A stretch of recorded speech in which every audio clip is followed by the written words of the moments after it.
Hi అండి. అందరికీ నమస్తే. సో, ఇవాల్టి వీడియో లోపల మనం సీఈఎస్ లోపల మనం రోబోట్స్ గురించి మాట్లాడుకున్నాం. ఆ వీడియోస్ చూడలేకపోతే గనుక చూడండి. దాంట్లోపల ఒక స్పెసిఫిక్ రోబోట్ గురించి ఇవాళ మనం మాట్లాడదాం ఈ వీడియో లోపల. దాని పేరు అట్లస్. సో, బాస్టన్ డైనమిక్స్ అనే robotics company based out of US. వాళ్ళు రోబోటిక్స్ కంపెనీస్ లోపల one of the greatest innovators అని చెప్పొచ్చు. వాళ్ళు ఎన్నో కాన్సెప్ట్స్ హ్యూమన్ లైక్ రోబోట్ తయారు చేయాలనే కాన్సెప్ట్స్ ఎప్పుడో వాళ్ళు జర్నీ స్టార్ట్ చేశారు. ఆ జర్నీని ఇప్పుడు ఇవాళ ఫైనల్‌గా అట్లస్ ప్రోటోటైప్‌ని రివీల్ చేశారు సీఈఎస్ లోపల. అట్లస్ ఏంటంటే గనక మన రెగ్యులర్ ఏవైతే హ్యూమన్ జాబ్స్ ఉంటాయో, రెగ్యులర్ జాబ్స్‌ని రిప్లేస్ చేయడానికి జहाँ पे బాడీ స్ట్రెయిన్ బాగా ఎక్కువ అవుతదో ఆటిలిని రిప్లేస్ చేయడానికి అట్లస్ తయారు చేశారన్నారు.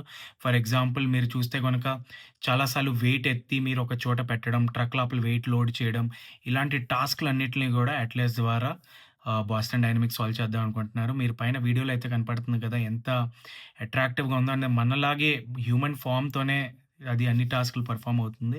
So, it's a brilliant innovation of AI, robotics everything coming together. దీన్నే ఫిజికల్ ఏఐ అని కూడా అంటారు. మన లైఫ్స్‌ని బెటర్ చేయడానికి these sort of things are coming out. So, yeah! That's 1 minute AI update for today. Hope you guys like the video and నచ్చినట్లయితే గనుక మీ ఫ్రెండ్స్‌తో కూడా షేర్ చేయండి.